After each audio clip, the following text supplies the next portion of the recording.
إن الحمد لله نحمده ونستعينه من يهده الله فلا مضل له ومن يضلل فلا هادي له وأشهد أن لا إله إلا الله وحده لا شريك له وأن محمدا عبده ورسوله أما بعد فأعوذ بالله من الشيطان الرجيم بسم الله الرحمن الرحيم قال الله عز وجل إنما يستجيب الذين يسمعون والموتى يبعثهم الله ثم إليه يرجعون بے شک قبول تو وہی کرتے ہیں جو سنتے ہیں اور رہے مردے اللہ انہیں زندہ کر کے اٹھائے گا پھر سب اللہ ہی کی طرف لائے جائیں گے۔ آج کا موضوع یہی ہے کہ مردے نہیں سنتے۔ کیسا نادان ہے یہ کلمہ گو کہ قرآن و حدیث کو چھوڑ کر ان کہانیوں کے پیچھے پڑ گیا جو عقل بھی قبول نہیں کرتی۔ اس کے سامنے کوئی مر جاتا ہے تو جان لیتا ہے کہ یہ مردہ اب بے حس ہو گیا، نہ سن سکتا ہے، نہ دیکھ سکتا ہے، نہ ہی بول سکتا ہے۔ لوگ اس کے کپڑے اتارتے، اسے غسل دیتے اور کفن دے کر اپنے کاندھوں پر اٹھا کر اسے قبرستان میں دفن کراتے ہیں، کیونکہ انہیں معلوم ہوتا ہے کہ اب یہ مردہ جسم سڑ گلنا شروع ہو جائے گا اور بدبو پھیل جائے گی۔ یہ مردہ اپنے لیے دعا بھی نہیں کر سکتا، اسی لیے سب مل کر اس کے لیے دعا بھی کرتے ہیں، لیکن جب قبر میں دفن ہو گیا تو کہتے ہیں اب یہ سنتا ہے، دیکھتا ہے، جانتا ہے، لوگوں کی سن کر اللہ کے آگے رکھتا ہے اور اللہ سے منوا لیتا ہے۔ اگر قرآن و حدیث سے ان عقائد کا موازنہ کیا جائے تو معلوم ہوتا ہے کہ یہ عقیدہ تو ہے ہی خلاف قرآن و حدیث۔ قرآن تو بتاتا ہے کہ اب یہ ختم ہو جانے والی زندگی صرف قیامت کے دن بحال ہوگی۔ ثم انکم بعد ذلك لمیتون ثم انکم یوم القیامت تبعثون، پھر اس زندگی کے بعد تمہیں موت آ جائے گی، پھر تم قیامت کے دن زندہ کر کے اٹھائے جاؤ گے۔ سورہ مومنون۔ سورہ نحل میں فرمایا اموات غیر احیاء وما یشعرون ایان یبعثون، مردہ ہیں، زندگی کی رمق نہیں شعور رکھتے کہ کب زندہ کر کے اٹھائے جائیں گے۔ قرآن مجید میں واضح کر دیا گیا کہ یہ مرا ہوا شخص جس کا یہ جسم مردہ ہو چکا ہے یہ کسی قسم کا شعور ہی نہیں رکھتا۔ اللہ تعالیٰ نے مردہ انسانی جسم کو زندہ انسانی جسم کا ضد قرار دیا ہے۔ سورہ فاطر میں فرمایا وَمَا يَسْتَوِي الْأَعْمَى وَالْبَصِيرُ وَلَا الظُّلُمَاتُ وَلَا النُّورُ وَلَا الظِّلُّ وَلَا الْحَرُورُ وَمَا يَسْتَوِي الْأَحْيَاءُ وَلَا الْأَمْوَاتُ إِنَّ اللَّهَ يَسْمِعُ مَن يَشَاءُ وَمَا أَنْتَ بِمُسْمِعٍ مَّن فِي الْقُبُورِ۔ وَمَا يَسْتَوِي الْأَعْمَى وَالْبَصِيرُ، اور نہیں ہے برابر اندھا اور دیکھنے والا، وَلَا الظُّلُمَاتُ وَلَا النُّورُ، اور نہیں تاریکی اور روشنی، وَلَا الظِّلُّ وَلَا الْحَرُورُ، اور نہیں سایہ اور دھوپ، وَمَا يَسْتَوِي الْأَحْيَاءُ وَلَا الْأَمْوَاتُ، اور نہیں ہے برابر زندہ مردہ کے۔ یعنی جس طرح اندھا دیکھنے والے کی ضد ہے، تاریکی روشنی کی ضد ہے، سایہ دھوپ کی ضد ہے، اسی طرح یہ مردہ جسم زندہ کی ضد ہے۔ بالکل معاملہ پلٹ جاتا ہے، مختلف ہو جاتا ہے۔ تو اللہ تعالیٰ نے فرما دیا کہ ان اللہ یسمع من یشاء وما انت بمسمع من فی القبور، اللہ جس چاہتا سنا دیتا ہے۔ اے نبی، آپ قبر والوں کو نہیں سنا سکتے، کوئی انسان قبر والوں کو نہیں سنا سکتا۔ اور جو آیت پڑھی تھی کہ انما یستجیب الذین یسمعون، بے شک قبول تو وہی کرتے ہیں جو سنتے ہیں، اور رہے مردے، والموتى یبعثهم اللہ، اور مردے ان کو تو اللہ اٹھائے گا۔ یعنی یہ مردے نہیں سنتے، یہ مردے اس لیے قبول نہیں کر سکتے کیونکہ وہ سنتے ہی نہیں ہیں۔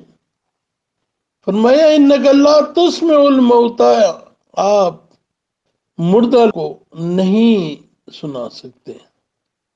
سورہ فاتر میں فرمایا والذین تدعون من دونہ ما یملکون من قطمیر، اور لوگ جنہیں پکارتے ہیں اللہ کے علاوہ، وہ ایک قطمیر، قطمیر کہتے ہیں کھجور کی گٹلی پر چڑھے ہوئے غلاف، ما یملکون من قطمیر، وہ اس غلاف کے بھی مالک نہیں ہیں۔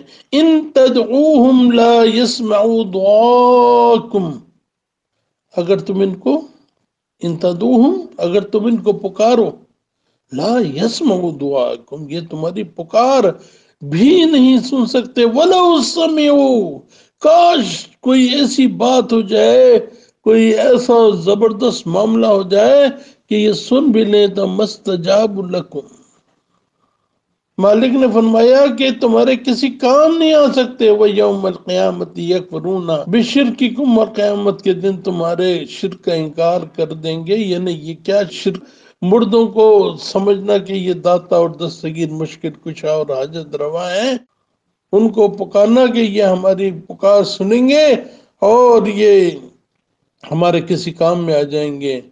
ولا ينبئک مثل خبیر، اور تمہیں جو یہ بات بتائی جا رہی ہے یہ ایک ایسی خبر دینے والا ہے کہ اس کے سوا کوئی خبر دینے والا نہیں ہے۔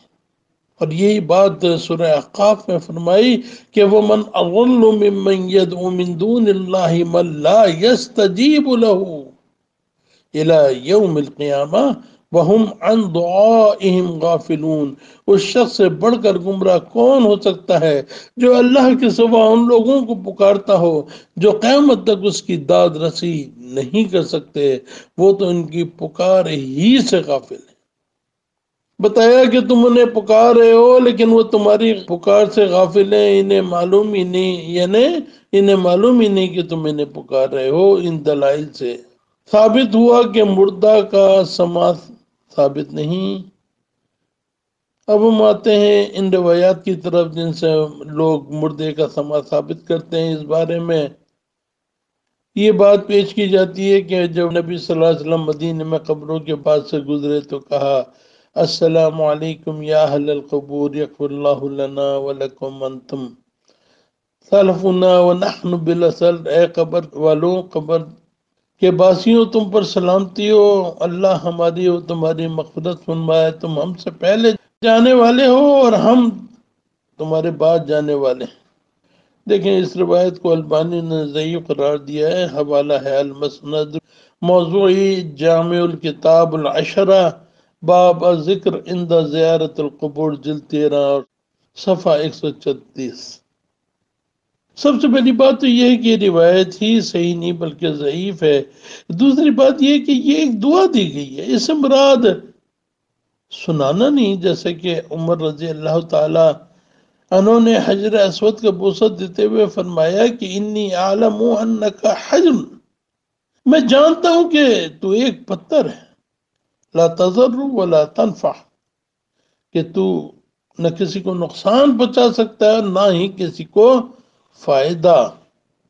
وَلَوْلَا إِنِّي رَأَيْتُ النَّبِيَّ صلی اللہ علیہ وسلم، اور اگر میں نے نبی صلی اللہ علیہ وسلم کو يُقْبِلُكَ مَا قَبَلْتُكَ، کہ میں نے تجھے بوسہ دیتا ہوئے نہ دیکھا ہوتا تو میں تجھے کبھی بوسہ نہیں دیتا۔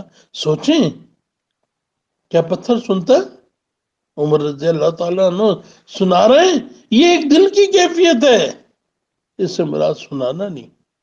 قبرستان جانے پر صحیح حدیث اس طرح ہے کہ نبی صلی اللہ علیہ وسلم جب قبروں پاس سے گزرتے تھے فرماتے تھے السلام علیکم یا اہل الدیار من المؤمنین والمسلمین، کہ اے مومنوں اور مسلموں کے گھر والوں پر سلامتی ہو، ہم بھی انشاءاللہ تم سے ملنے والے ہیں۔ یعنی یہ بھی بتایا جا رہا ہے، سنایا جانا مقصد نہیں کہ یہ سن رہے ہیں، بلکہ فرمایا کہ یہاں مردوں کو خطاب کر کے انہیں سنانا ہرگز نہیں ہے جیسا کہ لوگوں نے نکالا ہے، کیونکہ اللہ کی کتاب تو مردے کے سننے کی مطلق نفی اور تردید کرتی ہے۔ اس دعا کا مقصد مردوں کو سنانا یا سلام پہنچانا نہیں، بلکہ یہ اللہ کے سامنے ان کے لیے خاص دعا ہے۔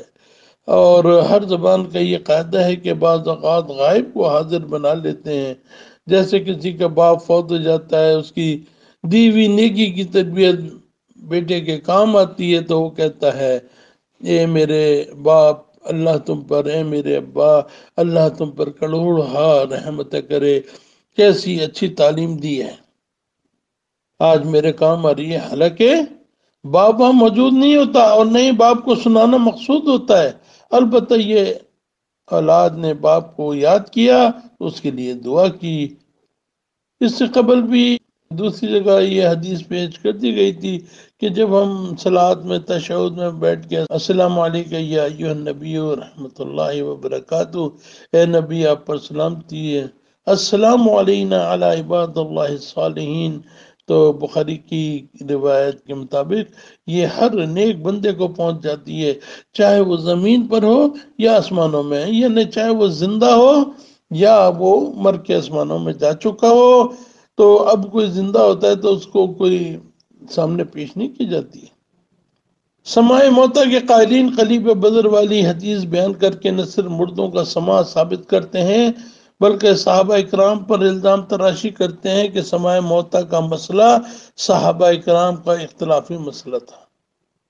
اب آپ دیکھیں، انس رضی اللہ تعالیٰ عنہ بیان فرماتے ہیں کہ ابو طلحہ سے روایت ہے کہ رسول اللہ صلی اللہ علیہ وسلم نے بدر کے دن 24 سرداران مکہ کی لاشوں کو بدر کے ایک گندے کنویں پر پھینکنے کا حکم دیا، اور رسول اللہ صلی اللہ علیہ وسلم کی عادت تھی کہ جب وہ کسی قوم پر غالب آتے تھے تو 3 راتیں اس جگہ قیام فرمایا کرتے تھے، لہٰذا بدر میں بھی 3 دن قیام فرمایا، تیسرے دن آپ کے حکم سے اونٹنی پر زین کسی گئی، پھر آپ چلے۔ صحابہ کرام نے خیال کیا آپ کسی حجت کے لیے جا رہے ہیں، اصحاب بھی ساتھ ہو رہے، آپ چلتے چلتے اس کنویں کے ڈھیر پر تشریف لائے اور کھڑے ہو کر مختلین قریش کو نام بنام آواز دینے لگے کہ فلاں فلاں فلاں ابن فلاں، اور پھر فرمایا کہ فلاں بن فلاں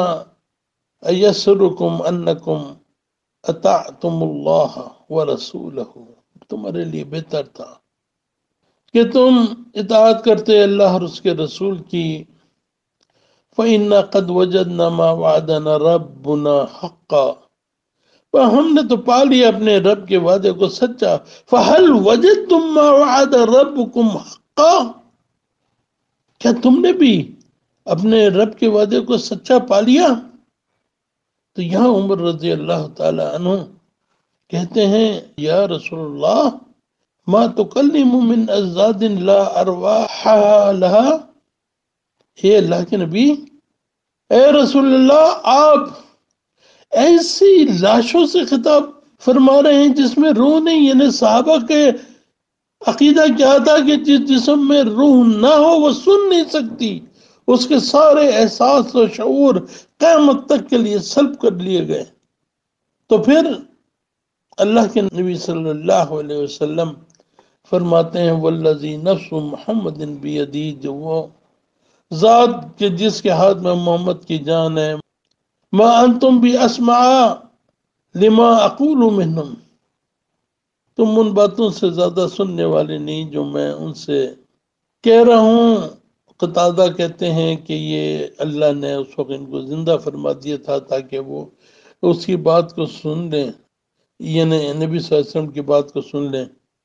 اچھا، بہرحال یہ جب معاملہ عائشہ رضی اللہ تعالی عنہا کے سامنے بیان ہوا ہے کہ ابن عمر ایسا کہتے ہیں، تو عائشہ رضی اللہ تعالی عنہ فرماتی ہیں مقالا، انہوں نے یہ نہیں کہا کہ انہم لیسمعون ما اقولون، اللہ کے نبی نے یہ نہیں فرمایا کہ انہم لیسمعون ما اقولو، کہ یہ ضرور سن رہے ہیں جو میں ان سے کہہ رہا ہوں. انما قالا، انہوں نے تو کہا تھا انہم الان لیعلمون ان ما کنت اقول لهم حق، کہ اللہ کے نبی نے کہا تھا کہ اب ان کو پتہ چل گیا ہوگا، یعنی ان کو معلوم ہو گیا ہوگا جو کچھ میں ان سے کہتا تھا وہ سچ اور حق تھا.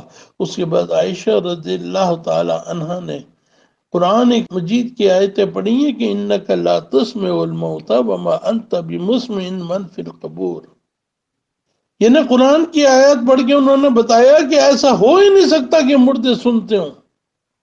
راوی جو ہے اس روایت کے کہتے ہیں یقول حین تبوؤ مقاعدہم من النار، یعنی عائشہ رضی اللہ تعالی عنہ نے جو کچھ یہ کہا تو اس سے مراد یہ تھی کہ جب ان کو جہنم میں اپنا ٹھکانہ مل گیا ہوگا، یعنی جب وہ جہنم میں داخل کر دیے گئے ہوں گے، جیسا کہ قوم نوح کے لیے فرمایا نا کہ ڈبو دیے گئے اور جہنم میں داخل کر دیے گئے.